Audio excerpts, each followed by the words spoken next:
shall we? I'll be happy if we never have to watch Grixis Delver again. Huh? Personally. I'm afraid. Oh, wow. I'm Grixis afraid. Delver versus Miracles? I'm afraid I've got some Weird. bad news. Oh, Jim is playing Miracles? That's strange. Of course. Oh, he played it in maybe not the last Open, but the one before that. Yeah, he lost playing for top 8 that time, unfortunately for him. And Danny Jessup is playing red-black aggro as we are underway here. Another Jerry Thompson special. Indeed. It is Cavern of Souls where Oren Beasley will start. See, that is the age-old. You saw him almost play Champion of the Parish. That's like the hardest thing to figure out in the deck is whether you play Vial on one or Champion of the Parish on one. And honestly, I don't know if I've ever gotten it right.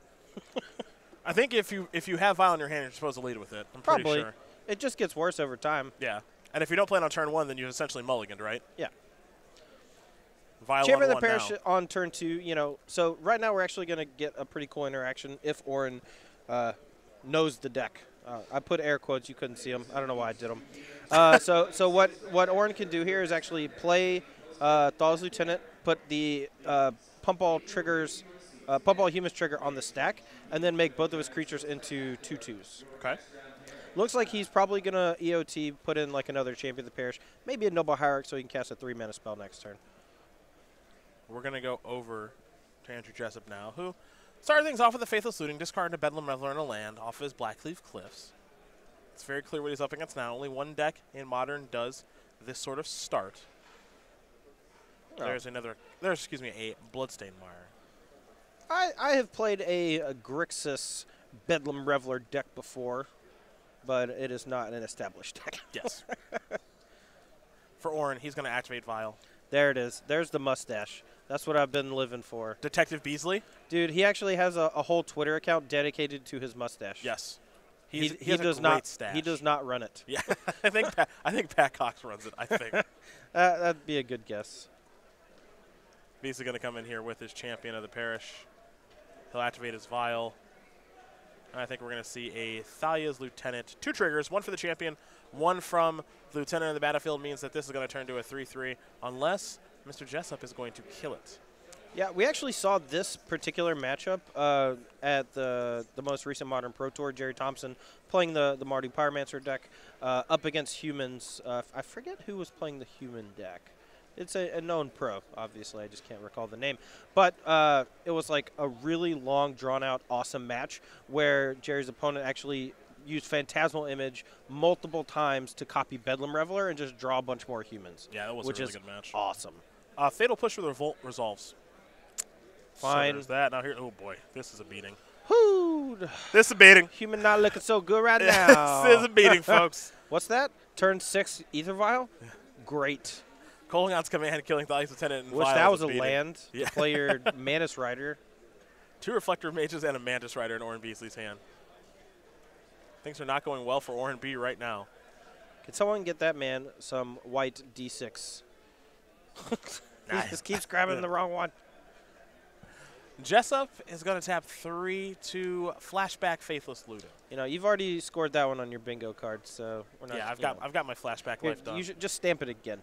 Nah, I'm good. I don't want to rub it in. Oh, you're pretty close. I'm very close. You know, I hope Oren sides out his Kitesail Freebooters. Against the all-spell deck? That's the dream. Yeah. Yeah. Against the all-spell removal deck. Yep, get this out of here. He could just never draw it. Yeah. So this draw from Oren it's not a bad draw by any stretch of the imagination. Like multiple Champion of the Parish, Thalia, an early Ether Vial. You know, these are the kind of draws you want against combo decks. These are not the creatures you necessarily want to draw in mass against a deck like Mardu Pyromancer. You want more things like Thalia, Guardian of Thraben, you know, Kitesail Freebooter, Meddling Mage. Like, you want these types of... Oh, no. Here it is. Say it. Say it. Bingo! Wait, did I hit? Yeah, of course. Yes! Got him. All right, well, but I'm the eam in this scenario. Bingo. Hashtag Team Cedric wins again. You know what? Cedric just showed favoritism. He gave you the 5 most likely things to happen, all up and straight down. You even got to use your free space. You made me use my free space. I'm not even close. You're not that far away. I got 3, 2 different ways. Yeah, you're not that far away. I'm about as close as Oren Beasley is to winning this game. Which is It's not good, Jim.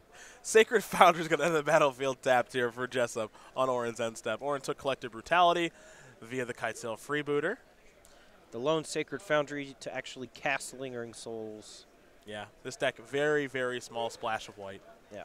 Half the time you're just discarding it to Faithless Looting and flashing it back, or Bedlam Reveler and flashing it back. Yep. It is a very powerful card in the deck. See what else Andrew Jessup wants to do here. He really likes this deck. I know he played this deck at Grand Prix Hartford. Now he's playing it here. He's a big fan of this strategy. Yeah, it's a fine deck. You know, Modern, like your fair decks in Modern need to do something kind of busted, and Bedlam Reveler is that kind of busted thing. You know, you spend all of your resources making your opponent discard cards with things like Inquisition of Kozilek, use removal spells like Terminate, Fatal Push, Lightning Bolt to clear out creatures, and then hopefully by that point you have enough instant sorcerers in your graveyard to make Bedlam Reveler into a 2-mana, 3/4 prowess, draw 3 cards, which is kind of bonkers. 2 spirits there from Lingering Souls being cast from the graveyard as we head back over to Orin. So we know that Andrew has Bedlam Reveler and Terminate in hand. Pretty confident Terminate is not going to hit Freebooter if Beasley casts not Reflector Mage, Mana Strider this turn. It's, you know, the Freebooter, sometimes you just have to like let it be, you know? Like it stole your card, you got me. Oh, I'll take one. Here comes the Freebooter. Yeah, I mean, also Collective Brutality is not even that good in this scenario. And this is why Orin actually took the Brutality over the Terminate, because he wants to kind of force Andrew to burn his better removal spell right now. Well, he's going to. Terminate's going to take care of that. Going to give him Collective Brutality back. I'm a little surprised. No, I mean, Andrew's trying to empty his hand for Bedlam Reveler, so sometimes you take the L. Well, here's another Lingering Souls, which was a pretty nice draw there from Jessup. Now he's got 3 Spirit tokens. He had it last turn. He just chose to flash one back and hold up Terminate. Vial going to go up to 3. All right. Well, this actually might be a really good turn for Orin. If he goes Mana Strider and attacks with both creatures, there's a very high likelihood that Andrew triple blocks the Mana Strider, and then Vile Reflector Mage actually saves the Mana Strider, kills all the flyers, and that'll leave Jessup with basically nothing against 7 power. Well, here's the hope. Maybe I am going to win bingo, because Orin might actually win this game. If you're going to triple block, you should triple block Mana Strider. Well, there's your triple block. Before damage, here's your Reflector Mage. So Jessup's going to lose the whole squad. He's going to take 2. And now, as you mentioned, 7 power on the battlefield versus Jessup's nothing, as Andrew will draw. And Collective Brutality here, clearly doing very little against these 3 toughness creatures. There are also notably no instants and sorceries from the human deck in Game 1. So flashing back are doing the extra mode on Brutality is mostly worthless. Young Pyromancer into Lingering Souls from the graveyard means that we got a 2/1, 2 1/1 flyers, and a 1/1 elemental token. All right. Well, now this is the point in the game where humans needs to be able to ride these creatures to victory, because every land you draw is just so bad. It's a nightmare. Yeah. And right now, it looks like, you know, Orin, his hand is another land as well as a Noble Hierarch, none of which do much of anything. A tough spot here for Orin is he's kind of incentivized to hold that Noble Hierarch, so maybe that it ends up pumping a Champion of the Parish or something like that, because it's not going to do very much right now. We might see some double or triple blocking here from Andrew Jessup. Yeah, I mean, he does have Bedlam Reveler next turn. If he draws a land, that'll be pretty good, because he'll be able to just play it. All he will be discarding at that point, I believe, is the Collective Brutality. And then if he hits any removal spell that can kill Mana Strider, he'll be in fine shape. The 3/4 body lining up really well against Reflector Mage. Jessup with an unclaimed territory and a noble, or excuse me, Beasley with an unclaimed territory and a Noble Hierarch in hand. Looks like he's going to cast this Noble Hierarch and simply pass the turn back. Might as well. You don't want to give any value at all to Andrew's discard spells at this point. We're going to head back over to Jessup now. So he did draw a land. I believe he has 1 extra card besides the Brutality. He may want to just fire off a Brutality of drain you for 2. He does have a significant amount of 1-mana spells, and that 2 life might actually end up mattering later on. But also tapping 2 mana when you're about to draw 3 fresh cards is it's not free. You know, you might hit a Terminate, Dreadbore, or something of that nature. Well, you see Jessup is going to do a little bit of fetching here off of the Marsh Flats. See what land he wants to find. He's consulting his hand a little bit before deciding. I think he was looking for a swamp. I don't know if he's got any left. I think he might have discarded one early. Now he either has to take a shock or just get a land tapped.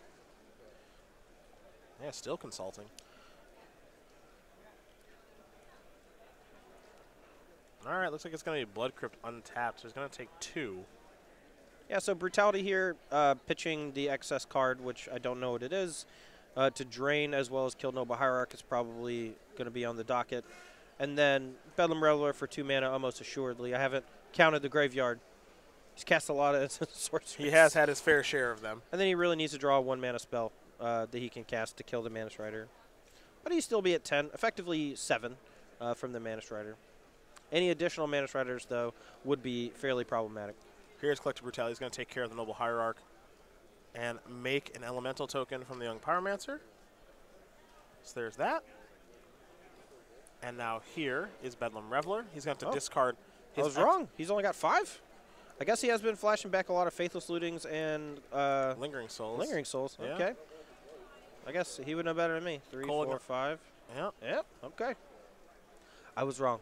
I take it back. He'll discard a Bedlam Reveler. Yeah, it's always bad to draw those in multiples because you can never get both of them onto the battlefield. Let's go back over to Orin B, who really needs to draw a Mantis Rider like this turn. Yeah, Phantasmal Image would be... Ooh, there it is. Did he peel one? He did. Skilled. Whoo! You're down at 2 now. Yep. Zip zap. Taking a bath.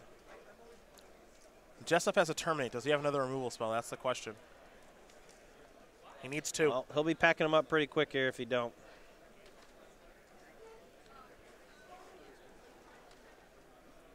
Could also use a Lingering Souls. Young Pyromancer. Land. Dealing 20 this turn is going to be tough. Just going to put that out there. Oh, yeah.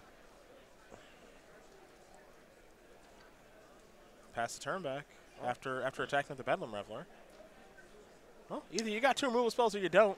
He did. If he had it, he would have used both right then and then dealt 2 extra points of damage. He knows Prowess triggers. He knows he's dead. He's not. He's trying not to show anything. Yep, both of them. Scooby-Doo-Doo. I was going to do it. Orin Beast is going to win. Gain of 1 here over Andrew Jessup. Humans up a game here over Mardu Pyromancer. And if we have some time to update that board, we will. But actually, you know what? We'll take a look at that when we do come back, because first we got to hear from our wonderful people over at Twitch.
Hello, everyone. Welcome back. SCG Baltimore Open Weekend at SCG Tour. Hashtag SCGBALT all weekend long for your tweets. Cedric Phillips and Todd Anderson here in the booth. Nick Miller hanging out in the feature match area as we're getting ready to watch game number 2 between Andrew Jessup and Oren Beasley. Beasley able to win game number 1 off the back of a couple of Mantis Riders. Holy moly. Yeah, pretty good Magic card. However, Andrew Jessup's got some nice cards. Andrew Jessup has some nice cards in his sideboard here. In Fort Leyline of the Void, 2 Wear Tear, 2 Engineer Explosives, 2 Goblin Rabble Master, a Campbell Council of Allocation, a Blood Moon, another copy of Fatal Push, Liliana of the Veil, and a Collective Brutality. What do you like here, Todd? Or what would you be scared of as a Humans player? As a Humans player? Huh. I mean, mostly you just want things that try to 2-for-1 or don't necessarily get hit by removal spells. Auric Champion, the life doesn't matter that much. It's mostly for mono red, but it does have protection from black and red. And the only thing that can really stop it out of the Pyromancer deck is Lingering Souls. Everything else is black and red. Okay. So I don't mind it here. You can get it pretty big with, Champion of the Parish. You can copy it with Phantasmal Image, and then it can just never get targeted, so it will never die. So that's cool. I don't really like Hostage Taker. I do love Izzet Staticaster. Being able to take down Pyromancer and the tokens and the Lingering Souls tokens is a huge deal. And then we have some useless Damping Spheres that don't do anything. So I'm going to mark that on my bingo card. Not just kidding. I don't hate Dismember. It's not great. But sometimes you just need to clear a Bedlam Reveler. Like, it's just their main way to kill you. And then Sin Collector is obviously very good, being able to strip them of a card, and they can't get it back like they can with Kite Sail. Fair enough. Well, those are the options there for both players. They're presented. We're about to be underway here. So, sideboard's down, match on up. And it will be Andrew Jessup on the play. Jim Davis did win game number 1, as did Danny Jessup. So Miracles, Mardu Pyromancer, and a red-black aggro. It is not often you see Andrew Jessup get carried. We might see that this round. Yeah. The team on the left currently up 2-1. Beasley taking a mulligan as well. You see Justin Parnell is playing Grixis Delver, and as I mentioned, Aintrazi with his Bant Super Friends deck. If we have time to jump that way, we know you're interested. We certainly will. I'm interested.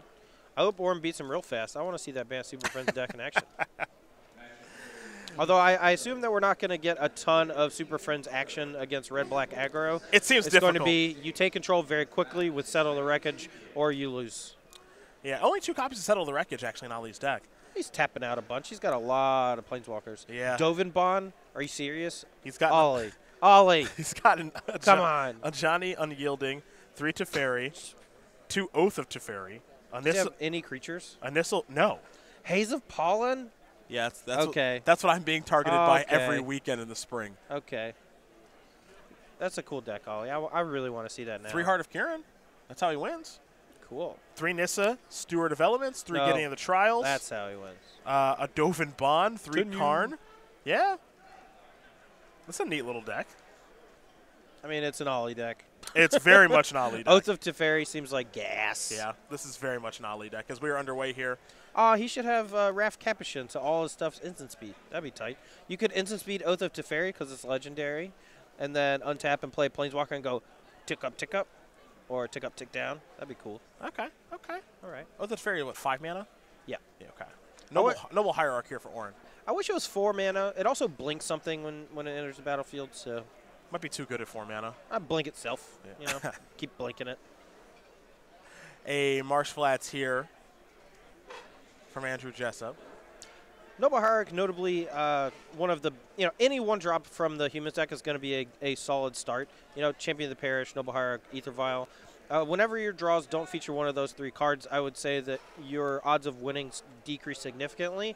With that said, you don't always want to mulligan a hand that doesn't have a 1-drop. There are some decks in some formats where, mulliganing a hand that doesn't do anything on 1 is more than fine. This is not one of them. It just depends on the type of hand you have. Bangarang! Rufio! Staticaster took care of that. Yeah, well, Bull's going to take care of Staticaster like right now. Ooh. We're going to start with the Faithless Looting. Okay. Personally, I like waiting with Staticaster as much as you can, but that way you get maybe multiple uses out of it. At this point, there's no reason for Andrew Jessup to put anything onto the battlefield that has 1 toughness until he's able to kill the Staticaster. The Faithless Looting discarded not 1 but 2 copies of Bedlam Reveler. My guess is that he has a 3rd Bedlam Reveler in hand. Fair enough. That's just a guess. He could have a bunch of removal and he just needs all his removal. Let's go back over to Oren B. Now, Oren does not have the most aggressive of starts. He's got another copy of Noble Hierarch. He's got a Sin Collector in hand. Please attack with the Staticaster. Please attack with it. I have a thing for this. What do you have? Attacking creature gets exalted. Oh, sure. Woo! And if it's the Staticaster, that's just icing on the cake. I know I've already lost bingo, but I really just want to hit bingo. Okay, okay. You know, and I'm going to keep doing it. You don't have to. Well, I already won. So here's Sin Collector. Well, it's obviously not a very good bingo card if you got it within 5 rounds on the first day. Yeah. I blame Nick Miller. Isn't it, though? Yours was too easy. Isn't it? Well, if it's average? Isn't it, though? Well, why don't we make a second one for tomorrow? Well, the first ones we made were a little too hard, so we had to dial it back a little bit. So we're working on finding a nice balance. All right, well, Sin Collector here. This is obviously a great card out of the sideboard in this matchup in particular. You sometimes get to snag things like Lingering Souls, which can be problematic. But just taking a removal spell is also fine. Clean 2 for 1. Jessup is going to sacrifice his Bloodstained Mire in the meantime. If he doesn't get to attack with a Staticaster, I'll be so mad. All right, I'm putting my thing up. This Staticaster is going the way of the dinosaurs. You mean attacking Chris Pratt? That is being put on an island for some reason, brought back from extinction. Also, there's a volcano for some reason. Oof. Yeah, no one knows what's going on with that volcano in that trailer. Okay, well, 3 removal spells in hand. I was wrong about the Bedlam Reveler. I would have liked for, I guess he expected to be able to use Kolaghan's Command to get 1 back. So that is possibly the reason why he discarded both Bedlam Revelers. There are future Kolaghan's Commands in his deck as well. This isn't the only one that he plays. Oh, for sure. He has tons. Yeah. But I do like taking Kolaghan's Command with the Sin Collector. The follow-up looks like it's going to be Horizon Canopy. Yeah, and another Noble Hierarch, probably. Beasley going to take 1. There's a reason why Horizon Canopy is infinity dollars, and it's because it's great. It is a very, very good card. Like right here, he has a little too many lands. So last weekend, you know, I played the Humans deck. I took damage from Horizon Canopy maybe 3 times or something throughout the whole tournament, but whenever I would draw it in a bad spot, I would just play it immediately, crack it. Yeah. Just, let's see what's on top. Yeah, let's do a little better than this. Yeah. This might be its best home. Oh, yeah, or maybe in Bogles. Yeah, it's good in that deck too, but I don't know. This Humans deck, it only plays with 20 lands most of the time, sometimes 19, and just lets him keep churning out action. If nothing gets exalted this turn, I'm going to be furious. Prepare to get furious. Nah, he's about to Mantis Rider. I think you're right. Oh, but it might get bolted. No, and it's not going to get exalted. This is tough for you. I know. It shouldn't be. Just attack for 2 with the Noble Hierarch, see what happens. I've actually post combated a Mantis Rider. I did it on camera last weekend actually. I knew, so I had like a 2/1 creature in play. You got it. And if I played Mantis Rider and attacked, I knew it was going to die because I knew their hand. And so instead I attacked with a 4/3 Sin Collector. And then post combat played a Mantis Rider that immediately died. Sure. You got your exalted attack right there. And the Sin Collector could not have, let's get you that. All right. and the Mantis Rider is still in hand. Now I just need a Inventor's Fair trigger. Yeah, that's going to happen. That's likely to happen. I guess Oren wants to play around Anger of the Gods. Not playing the Mantis Rider is okay, I guess. You kind of want to force Andrew to kill all of your, excess Noble Hierarchs for the most part. And at this point, like, he's doing a pretty good job of putting pressure on Andrew. Pinking him down 1 or 2 damage at a time. Well, I'm loving this line by Oren because now he gets to play a Champion of the Parish, which is a very boltable threat. His hand is 2 Phantasmal Images and a Mantis Rider, so he doesn't really want to play Mantis Rider yet. And I think he'd really like to prefer to go Mantis Rider plus Phantasmal Image all in the same turn, if he can. So here's Kolaghan's Command. That's a good draw. Good draw from Andrew. I wish he went by Andy. It'd be Danny and Andy. I like the professionalism of Andrew. I hate it. Danny, just be. I don't like being friends with Andrew. I want to be friends with Andy. All right. I want to go out to dinner with Andy, cool Andy. Andy J. Yeah. Andy J and Danny J. Draw a card. Meddling Mage. we're going to name Lightning Bolt. So we can actually cast that, name Lightning Bolt, play Mantis Rider, hit him for 5 in the air. Love that line of play. Next turn, threaten 2 Phantasmal images on Mantis Rider or Meddling Mage, you know. Yeah, or Meddling Mage. I love how patient Orin has been this game. Oh, for sure. No rush. No, he knows Mantis Rider is his best threat. He wants to be able to Phantasmal image the Mantis Rider. Just won him the last game with back-to-back Mantis Riders. And it might win him this game, a pretty sweet line here from Orin, actually, would be Meddling Mage. If it resolves, name Bolt. Okay. And then after it resolves, naming Bolt, you play an image and copy it, naming Bedlam Reveler. And that takes all the wind out of Andrew's sails. He absolutely needs to draw a different removal spell at that point. Okay, okay. Well, we'll see what this first Meddling Mage is going to name, assuming that it does resolve. And that there are no responses, of course. I'm guessing it does. It just has to. Andrew just has to hope to peel a different removal spell for the Meddling Mage. There's Mantis Rider. In for 5. Well, Jessup is down to 7. Bolt was the name. Oh, he had push. Well. Okay, so now he gets to bolt the Mantis Rider, and he's in fine shape. If he draws a red source, he can actually bolt the Mantis Rider and play Bedlam Reveler. Or did he get back Young Pyromancer? Am I just misreading this completely? Yeah, he got back Pyromancer. That's my fault. I just assumed it was going to be Bedlam Reveler. Oh, there's more time to get to that. I think Pyromancer does a nice job. I think Pyromancer does a nice job of stabilizing things. Oh, for sure. Especially against, you know, all the ground creatures. I think Mantis Rider and Freebooter are the only flyers, so. There's Blackleaf Flips, pass the turn back. 3rd Phantasmal image, huh? Yeah, not great. I mean, you could try to copy the Mantis Rider, but you're just going to have to settle for copying either Noble Hierarch or Young Pyromancer. I think you just copy Noble Hierarch, yeah. Sure. I don't play another one, though. I save it in case I draw a Mantis Rider, and then I have the potential of, like, 6 burst damage. Yep. I think you're clear to take off here with a attack with a 3/4. Okay. Back over to Andrew we go. He's trying to tie this thing up for his team. You saw Aintrazi do that for his team against Danny Jessup. They're all tied up playing game number 3 of Standard. Here's a Faithless Looting. A card that Ben Friedman called the Brainstorm of Modern. That boy's a fool. I think I may agree with old 40-card Friedman. It's very good. If it was Brainstorm, it would be ubiquitous. Perhaps. Not every deck wants to. Not every red deck wants to play Faithless Looting. If it was Brainstorm, it'd be in Burn. Maybe it should be. Maybe. Maybe you should play a different deck if you're trying to play Faithless Looting and Burn. Ancient Ziggurat the draw. He'll attack here with Noble Hierarch. Yeah, Noble Hierarch and Exalted, not the best against Young Pyromancer, especially in this deck because you have so many ways to tear through your deck with Faithless Looting as well as Bedlam Reveler. The odds of him missing a beat is pretty low.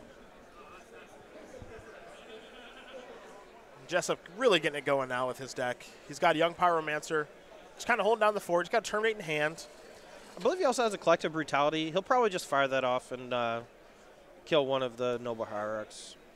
Might be time to actually start attacking with Young Peasy, which I kind of like. Oh, yeah.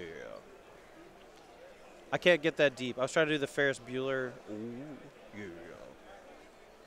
Who does that? I don't know.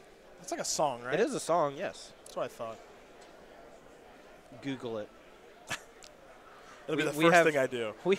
We have the entirety of man's knowledge at our fingertips, and we're like, who did that song for Ferris Bueller again? Yeah, I can't figure it out. Just can't figure it out. It's like that's what we're going to use it for, you know. Well, that was a really good draw from Orin here. The Dismembers out of the sideboard looking pretty good here. I would do this on upkeep. Apparently, Oh Yeah is by Yellow, a Swiss band. Thanks, director, for telling me. Now you know. And now you know. You know what that's from? No. Bill Nye the Science Guy. Oh. Get an education. I mean, I watched Bill Nye a bunch when I was a small child years and years ago. It's a great show. Yeah. The new one is not as good, I've heard. Oh, of course. Of course the originals are always the best. When is the newer version of the original better? I don't know. Spider-Man? Batman. Dark Knight is way better than Adam West Batman. Fight me. I'm sure there's going to be a lot of Adam West nerds coming at me. Yeah, on you're about right to now. you're about to get a beating. You know what? You're about to take a beating. Dark Knight is one of the best movies of all time. All time strong. Well, Just saying strong. well, It is a very good movie though. you know.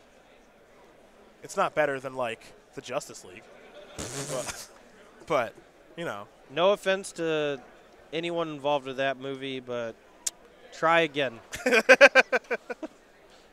But I'm about to offend you. Your movie was bad and you should feel bad. That is Lieutenant.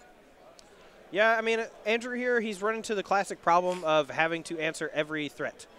You know, there is no such thing as a wrong threat. There are such things as a wrong answer and not having enough of them. And that appears to be where we're at right now. Thalia's Lieutenant is going to make these Noble Hierarchs even better. And now the question is, are we going to see a Phantasmal Image on a Noble Hierarch? And I think we might. Ooh, I know. Or excuse me, on a Thalia's Lieutenant. My bad. I don't like this. I wish he would attack with a Noble Hierarch first, baiting the Terminate, and then the Phantasmal Image post-combat targeting the Lieutenant. Because now, well, I guess it's not that much of a difference. Well, so you are okay with this? Yeah, because I mean he's just going to kill everything anyway, and if he does, you know, you still get a Noble Hierarch, and then you still get to attack for more damage. So it's not that big of a difference. You get another Exalted trigger from this. Yeah. So 1, 2, 3, 4, 5. Got to put Jessup down to 2. Yep. That's not that bad. No, 2 life with, 3 creatures with 1 power. So next turn he just turns all his 1 power creatures sideways. You know, doesn't get blown out by like 1 spot removal spell. Yeah.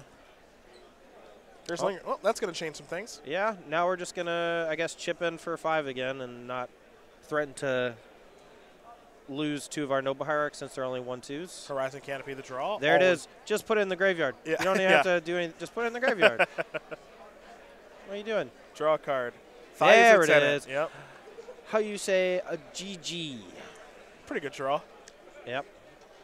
He can also, while the shields are down, play his last Phantasmal Image. I believe he still has 1 more in hand to copy the Thalia's Lieutenant, but that would make his attack significantly worse. So the only reason I like that play that you just mentioned, is copying Thalia's Lieutenant, is because he's still susceptible to Anger of the Gods right now. Sure. So I actually kind of want to do that just so he doesn't lose to an Anger top deck, like a Sweltering Suns or some other 3-damage spell. However, Andrew Jessup does not have it. He'll extend the hand, and Orin Beasley will win his match over Andrew Jessup. 2 games to 0. Humans defeats Mardu Pyromancer. You see at the bottom there, red-black aggro in the hands of Danny Jessup takes care of Aintrazi and his Man Super Friends deck, which means we got to go up top and watch Jim Davis play Justin Parnell. Do we have to? We do. We do. No offense to Parnell and Jim, but I want to watch different Legacy decks. I want Jody Keith. And when Jody Keith gets on camera again, because they're doing really well, when Jody Keith gets on camera again, I want to see that black-green Turbo Depths deck. All right. You know, we gotta appease the Legacy guys every now and then. You know, maybe we do some standard. These new standard decks do look pretty sweet. We'll work ourselves in a little bit of everything. I want to see that Turbo Depths deck. All right, we got Jim up a game against Parnell. Life total's 3 to 17. Okay, that's a lot to a little. Yeah. If Justin Parnell is able to close this game out, they will need to play pretty quickly in the last match or last game to finish the match.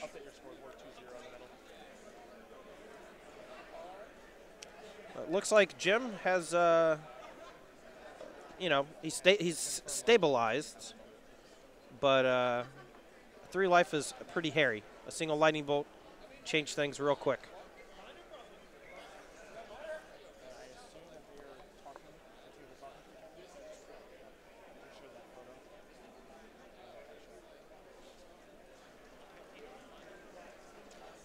So it looks like Parnell is consulting with teammates here to figure out the best line of play. Basically Deathrite or something else, probably like a Ponder or something. But you want to get the pressure onto the battlefield, force Jim's hand, use that draw spell later on when you have extra mana kind of lying around. Well, we're going to head back over to Jim. You see the clock here, about 15 minutes left to go. Davis up a game. As Jim will play Jace the Mind Sculptor unsummon. You know, he was choosing between that and Gurmag Angler.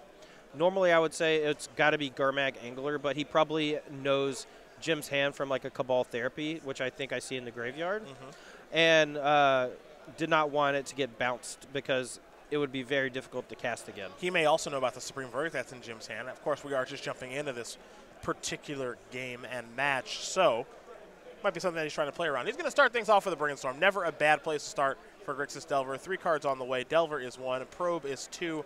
True Name Nemesis is number 3. I'm going to coin it. Imperfect Brainstorm. There it is.